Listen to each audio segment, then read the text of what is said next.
while things were going well, didn't seem like a messy thing. But when things were not going well, the same people who were running the business were not able to wear another cap as director and evaluate their business very critically. Came up with excuses.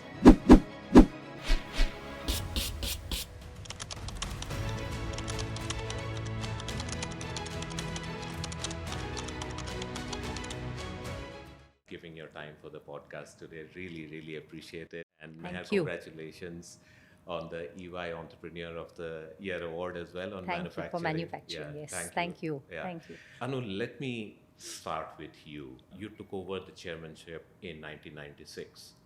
And over the next year, 8 years or so, you achieved a significant amount of work before handing it over to you, Meher, especially around how the business was back then and the significant milestones that you were able to achieve, including, let's say, some amount of reinvention of the business. Just walk us through that journey of Sure. 8 years of yours, please. Sure. Yeah. As you know, I'm not a businesswoman by profession. Right. I'm a social worker by profession. But destiny took me to the corporate world because my husband had a massive heart attack and was very unwell. And everyone said we were a private limited company, children were small, take interest. So I was working in HR. And when he suddenly died at 60, the board insisted that I take over. Right. I wasn't ready. I Right. didn't want this responsibility. I begged of them not Right. to impose this, but they said, you will. Right. And what helped me was I went for Vipassana. And that made me stop comparing myself with my husband and said, I have to give out my best, whatever that is. So that's how I. And a couple of years after I took over, the Indian economy went through a downturn. Yeah. And Thermax, for the first time, made an operational loss. It was covered up by our treasury operations, but we had done a loss. And I got a letter from an anonymous letter from a shareholder saying, I don't know about your financial position, Mrs. Aga, but you've let me down. And for our family, let me down is the worst thing someone can accuse us of. I had sleepless nights. As luck would have it, our friend Arun Maira, who was the chairperson of BCG, BCG. had come from Delhi to have dinner with us. So Mayor and I showed him this letter. And I said, Arun, tell me, what should I do? I can't. So far, when I said we need to do something drastic, my people, seniors, kept telling me, don't worry, have faith in us. We'll manage. Economy is down, so we are down. But I couldn't buy that. I think we had to do something more. So Arun said, engage us. And when I told my executives, they said, engage at this time and they'll take a huge fee which we can hardly afford to give. So I said, no. I was absolutely certain that we needed help. So we engaged them. And we realized that we had, during my husband's time, he was a visionary. He could see the businesses of the future, like software and many other things. Yeah. So we had gone into so many businesses which were adding to our top line, but eroding our bottom line. We didn't know how to manage them and taking up a lot of our management time, So the first thing we decided, we'll clean up our thing. Like and focus and focus narrow on down. our core business, Yeah, which we knew how to run. For example, we had started software before even Infosys, but who headed it? Our HR head, who was interested and couldn't manage it, and we were not willing to employ people from outside and have the best change. It was a different culture needed, different pay scale. You can't have Thermax pay scale for anyway. So that was very tough for me because again, my husband and I thought in a country which has no social net for people, we'll carry a few non-performers, just a few. People will be asked to leave on integrity grounds. It was never stated, but that's how we operated. But now asking lots of people because the whole division is closed was very tough. But my people were so gracious. They never were rude to me or understood. And even today, when I meet them outside, they come and say, "We understand, don't feel bad." In fact, in between, Anu and Matt, you have talked about it as well, that you brought a very, very interesting dimension to the business, which is separation of the ownership and management through professionals. Did that also occur around the same period that you were evaluating this change, Anu? And Meher, after that, you have, really excelled it. I just want to go talk about that as well. Yeah. I wouldn't take the credit for thinking about it myself. BCG told me about it, explained to me, and it made sense to me. And I bought it. So that's how I would say it happened. What advantages has that provided to you over the years? How has that, strategically worked out in growing the business? Our previous board, before we went public, had 9 executive directors. And in those days, when someone did very well, as a mark of acknowledging their good work, you invite them to the board. Right. And we had 4 independent directors. Right. But I don't think they were really independent also. So, Because of so many executives executives. on the board. And while we were doing well, And the 3 family. and the family members, Right. 3. But you were executives also. Executives, So I was the only, no, even I was All executive. 3 were were executives. executives. Yeah. Not so totally 9. So 9 plus 3 family executives And Wow. for- plus 4 independent directors. Wow. Yeah. so while things were going well, didn't seem like a messy thing. But when things were not going well, the same people who were running the business were not able to wear another cap as director and evaluate their business very critically. They came up with excuses, So I realized that this is not a good thing. And I talked it over with Mayor and Firoz. And they also at first couldn't understand it very well. They said we are managing both very well. But I think after a lot of discussion, they agreed. I said, you have to make a choice where you'd like to be. So they decided to be on the board and give up the executive roles. Am I Meher, right? how was your first reaction to this as a concept? I just want to hear that. I think both Firoz and I were very, very annoyed with Anu, saying that why should we have as a family, why should we make a choice? Why can't we be executives and continue on the board? We really enjoyed being executives because we were in day-to-day operations. We were close to the people, close to the action. So we liked that. And suddenly to be told that you have to choose one or the other was very tough. Right. And but we thought about it. Anu spent a lot of time with us. The consultant spent a lot of time with us and explained as to why they're saying what they're saying. And I think it was probably one of the toughest decisions for both Firoz and me in Thermax. And this is roughly which year, Meher? This was in the year 2001. 2001, yeah.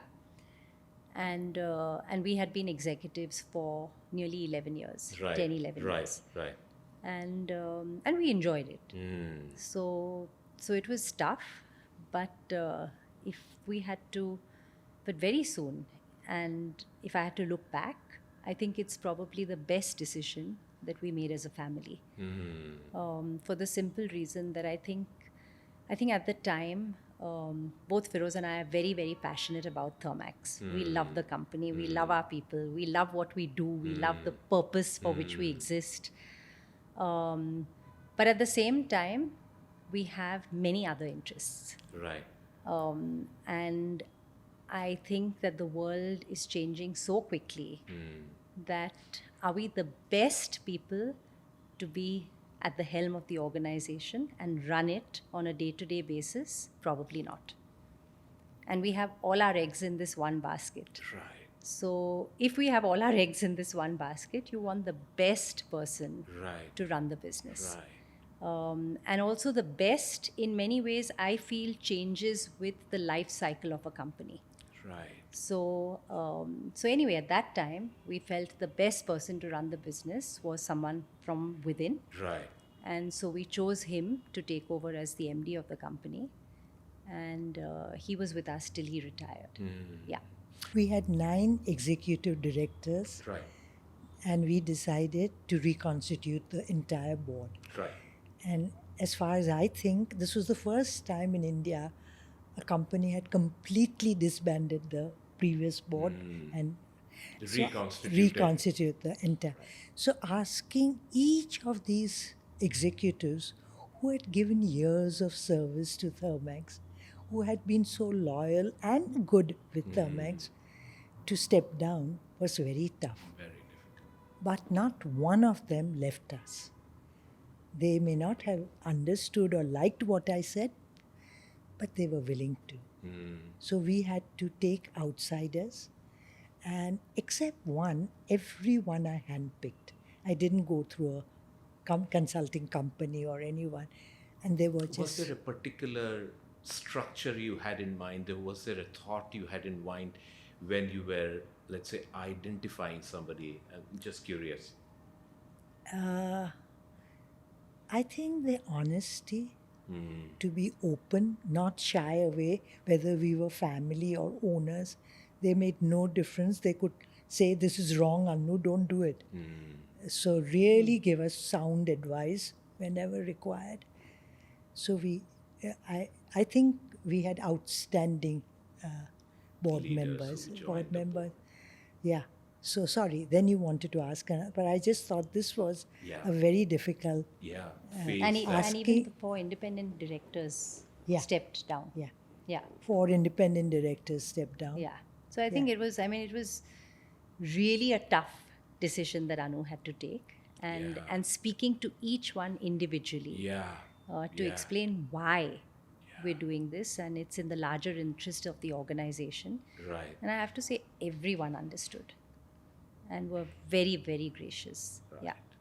Actually, that sets the foundation for 2 areas that I really want to talk to both of you and take this to our audience because particularly for, let's say, younger founders or family-run businesses which are in that 500, 800, 1,000 crore size, it just can serve as such a great masterclass for how you have been able to execute this over a long period of time. And the 2 sections that I want to spend time with both of you, one is what we call as building enduring institutions. And I'll come to that in a minute. And the second section as an adjacent to that is how do you see leadership and capability that drives the journey of building an enduring organization or company. The first topic, I think Thermax reaches 60 in about a year from now, a 59th year. And Anu, maybe start with you and then I'll come to you, Meher, that there's almost like a phase from the start around that mid of 1960s all the way to the middle of 1990s. Then there's like, from a company evolving into an organization and from an organization evolving into almost like an institution in India.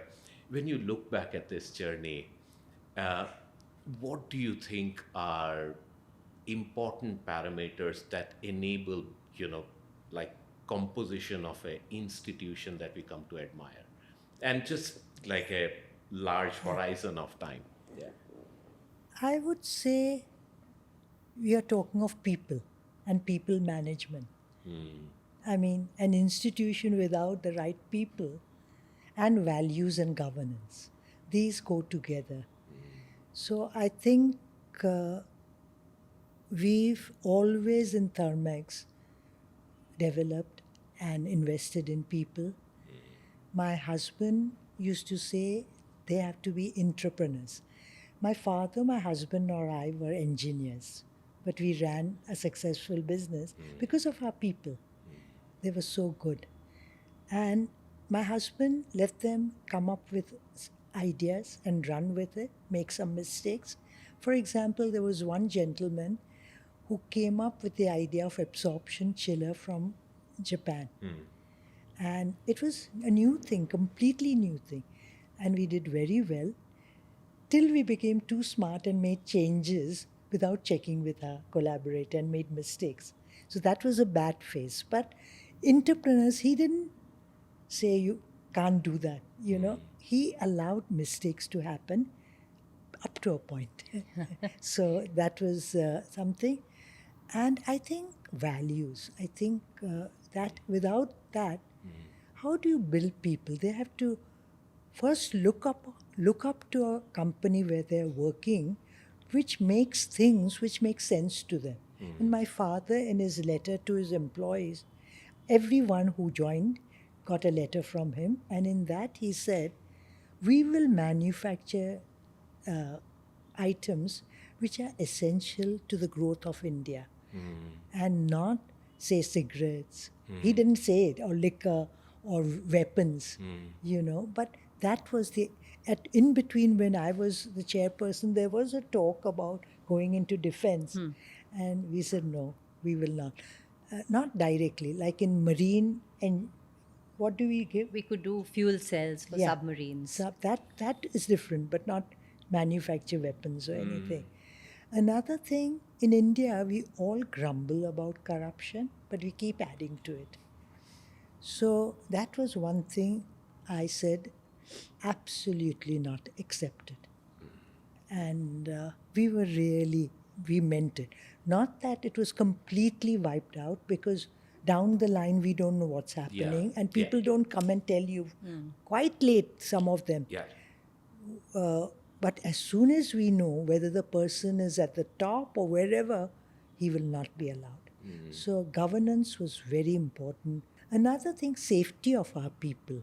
We cared for our people, not just our employees, but also our contract people. And we didn't have a very good record for safety earlier. And we said at the board, this is not okay. If we want to build an institution, we have to, I care in many ways, not just pay well to our own people, but care about whoever is associated with us. So we had to employ many, many safety officers, training, huge costs. And we reviewed it at each board meeting, and we continue to do that, our safety record. So if you want something to be done, it has to be given even the board time to do it. So And it's exactly the same whether it's for our workers, whether it's contract workers, whether it's contractors, site workers. Right. Safety is the same for everybody. So you've kept a standard. It's a standard that is exactly the same, and we will not give in. And the number of accidents and deaths is just dwindle. It's just occasionally something unforeseen does take place, I'm saying, but really once in a blue moon. Yeah. Can I just add a little Yes, bit I to was that? about to ask you that from I'll also say, in some ways, my dad was almost like a VC. I mean, I looked at him like that, like a venture capitalist. So as Anu said, that if somebody came up with an idea, he'd say, go and find out all about it, and come back and write a paper and let me know, tell me all about it, and It's why like an should I? investment thesis. Yeah, Yeah. exactly. Yeah. Why should we invest in this? And that's how so many of our businesses grew. So somebody would come up with an idea, my dad would invest in it, and then of course my dad, even though he wasn't an engineer, he was better than many engineers. And of course that's how we grew one bit by bit, from the little known to the little unknown. And so everything started with the boiler at the center. Right. And then when you have a boiler, you need clean water. Right. So that's how we got into water treatment. water treatment requires ion exchange resins. So that's how we got into our chemical business. And today our chemical business has got a life of its own, because it can be very different to the normal capex business. Boilers give out pollution. And at that time, the Pollution Act had just come into India. So we said, we better clean up. So that's how the Air Pollution Control Division began. Boilers give out waste heat. So the waste heat can be actually put to use and produce cooling in a technology called vapor absorption. So that's what we got from Japan. And if you put all this together and then you buy a steam turbine, you can produce power. So that's how we got into EPC and our power business. So it's like from the boiler at the center and then each of these. And the whole motto of the organization was conserving energy, preserving the environment. So that was like the purpose with which we were all coming together. And I'm talking about way back in the 70s, So, and today, I think conserving energy, preserving the environment couldn't be more apt, even today. Absolutely. But over time, we also changed it to conserving resources, preserving the future. Because it's not just energy that we need to preserve, there are many resources, including water. And so we changed that theme a little bit. But I think that is the purpose that really drives this organization into the number of applications that we come across or that we actually make happen in our customers' premises, and then try and see how to replicate that. So that purpose-driven organization, it's very, very strong, starting from my grandfather's time. And that has remained as the anchor as we grow. Yes. As we grow. And as Anu said, I think it's purpose, but purpose with values. Yeah. Because purpose without values means nothing. Yeah, and she also talked about governance, And governance. along with Absolutely. that. So it's like Absolutely. It's like the center, which is through the purpose. Then you've got other important things around the values and governance that allows And you. we've had to take many decisions. For example, that we won't do business in some sectors because we know that those sectors tend to be more corrupt.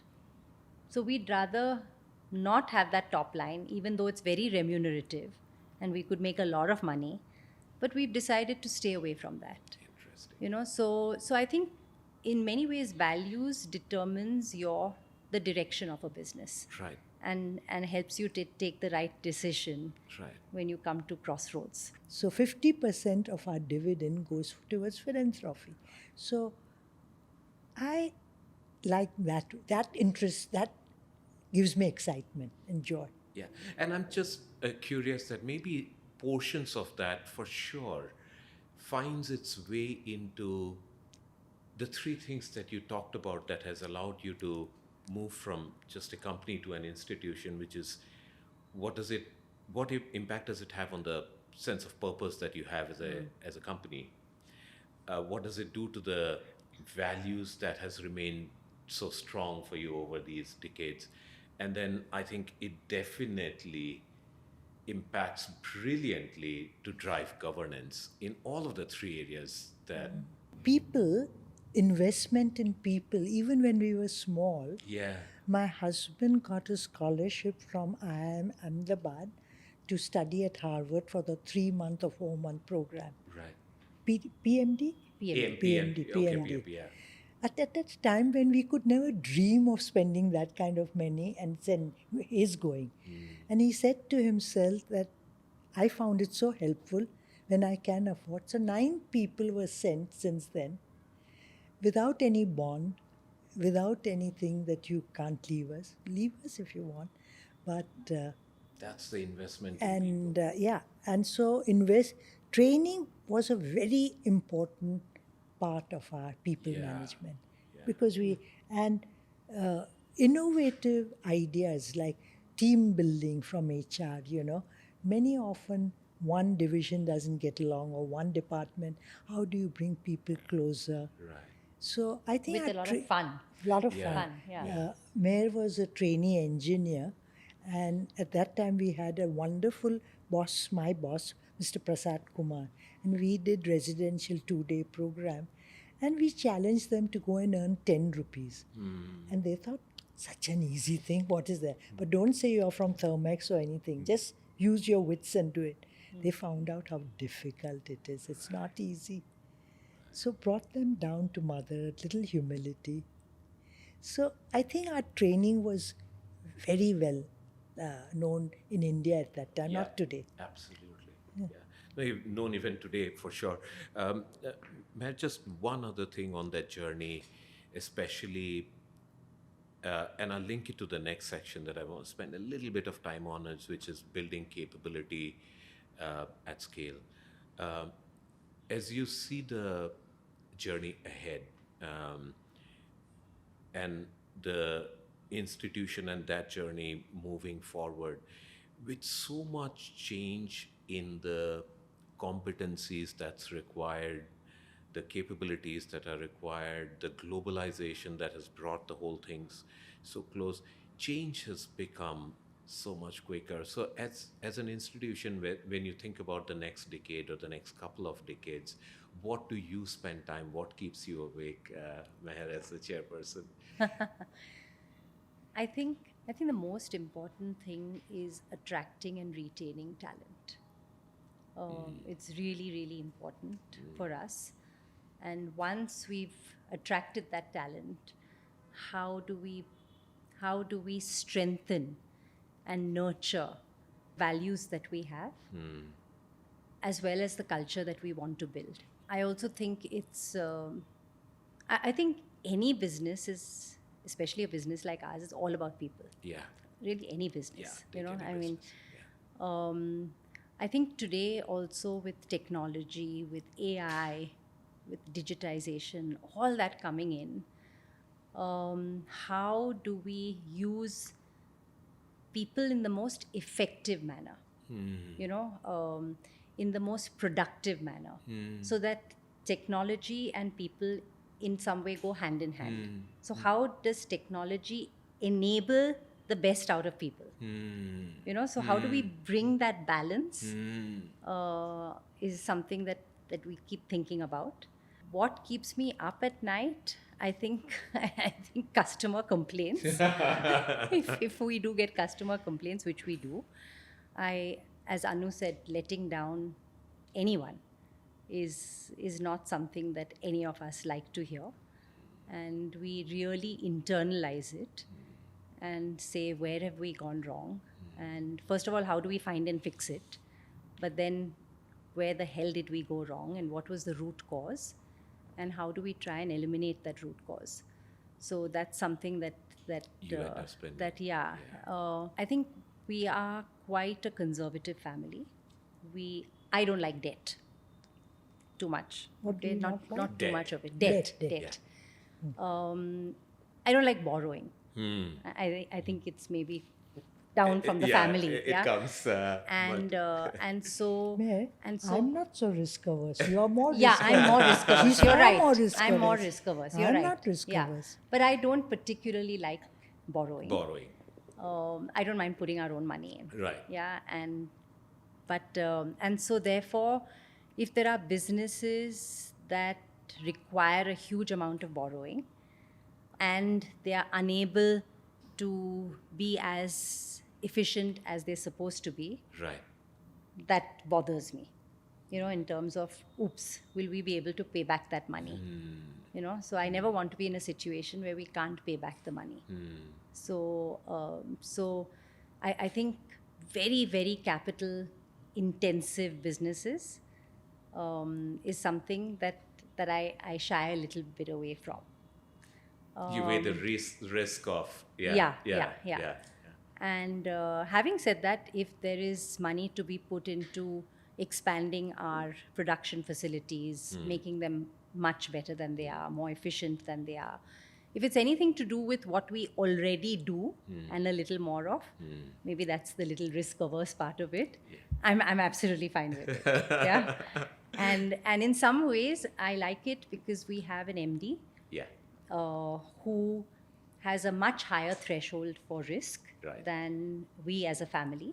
Right.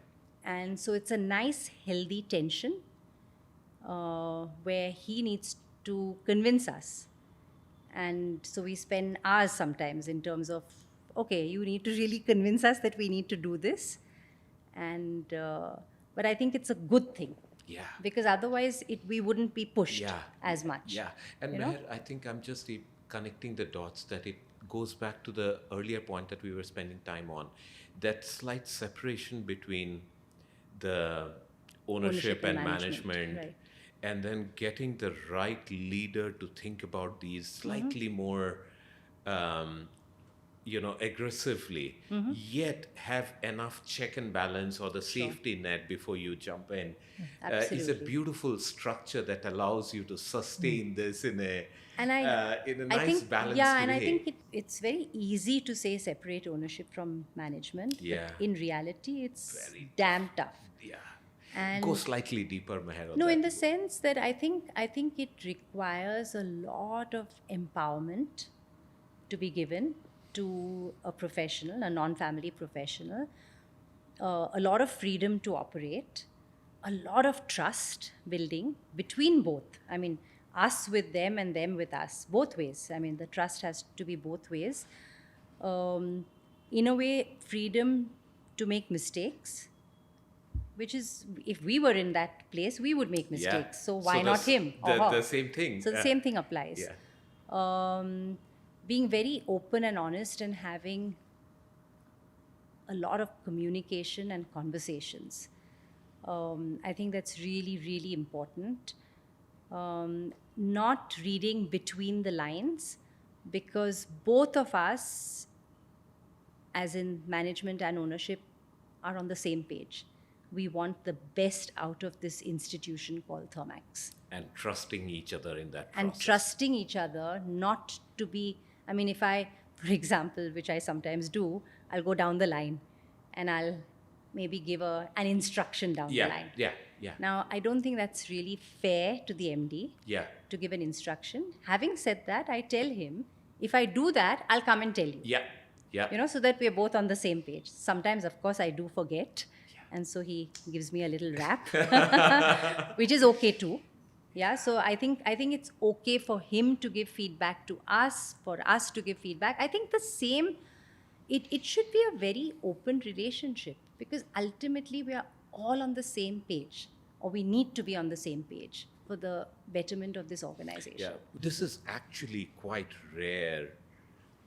While, the pillars are obvious, but it's very, very tough to execute.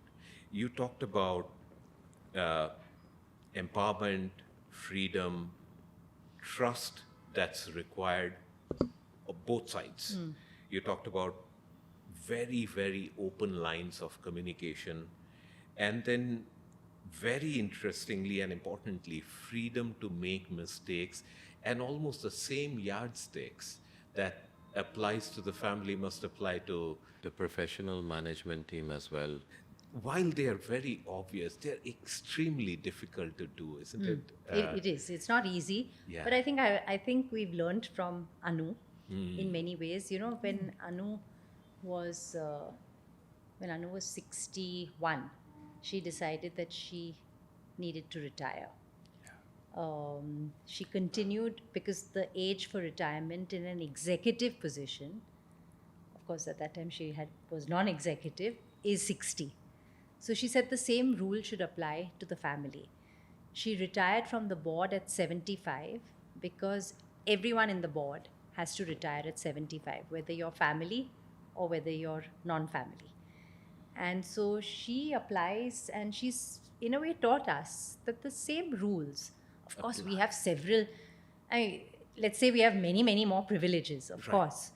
But try and apply the policies in many ways should apply to the family. The more and more it can, the closer you are to people. Right. You know? Yeah. And so it just helps the organization.